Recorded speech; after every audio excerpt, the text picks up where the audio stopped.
I'm what you'd call ordinary. Honestly, I really am. Born in 1970, I did have a relatively privileged upbringing. We lived on a farm where my love of animals must come from. We as children, and there were 6 of us, were always told from a young age that we could do whatever we wanted to do. There was no real pressure, and we lived a life of outdoor fun, making up games, going on picnics, feeding the ducks, getting stuck in hen houses, and sending the fastest child out to run and get help as the cows were herding around us. Tanya, if you're listening, that was you. Breaking into the village church to ring the bells and going on adventures, including living on a bus while our new house was going through. As a child, I was confident in who I was. I loved my own company and familiar surroundings, happiest around my animals and playing outside. My confidence really left me at secondary school. I was more of a follower, not academic, although I was bright but lazy. I didn't really do any work, and I laughingly talk about the only book I read on the run-up to my O-levels was Gilly Cooper's Riders.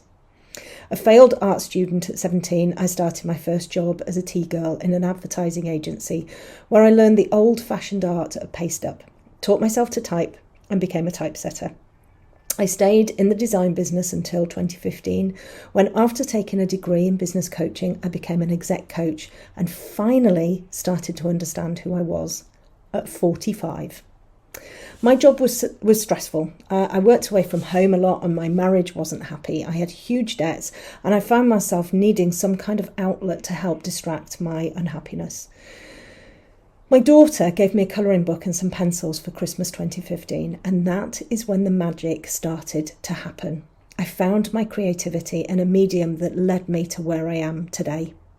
I've always had strong values, the strongest being that of faith, not necessarily in the religious sense, but faith that everything will be okay. Everything will work out somehow. I've never been a worrier and I've always been very happy in my own company. When I started drawing, it was never my intention to make a living from it. It was a form of relaxation. And in fact, at the beginning, I never wanted to draw for other people. I was very happy colouring. A friend asked me to draw their dog, which I did, posted her on Facebook, and from that small drawing, I started getting a lot of interest from people who wanted their pet's drawing. It snowballed, and by mid-2016, I had so many people wanting portraits that when my sister suggested I become a full-time artist, I already had full books for a number of months. January the 1st, 2017, I became a full-time artist. It was the most wonderful sense of relief. Relief that I didn't have to commute to work every day.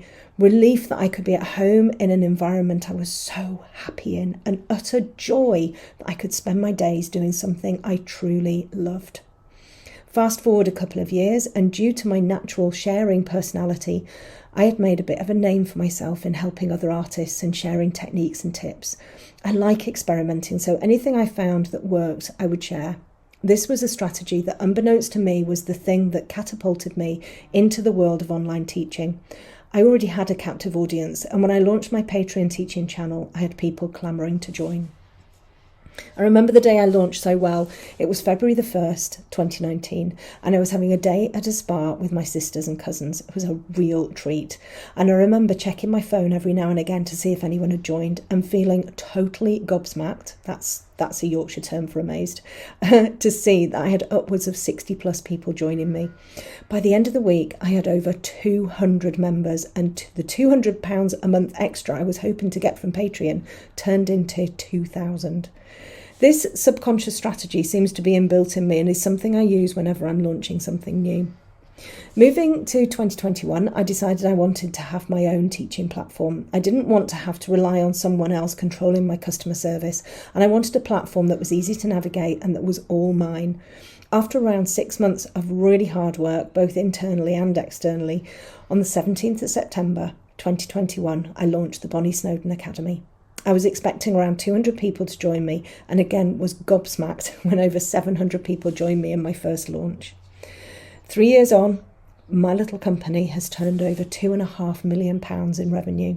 Now an annual turnover of over 1 million, has over 4,000 members, and has enabled me to create a home I am so proud of. I've taken on new offices for my employees to work from, and best thing of all, I have created something that is literally changing people's lives. The message I'm trying to put across here is you never know where life will take you. But if you keep an open mind, if you do the work to build your confidence and self-belief, if you trust that things will work out, well, who knows where you might be. I'm sitting here deciding on a subject I'll be drawing during one of 2 teaching cruises next year. Can you believe it? Me teaching on a cruise. Who'd have thought it?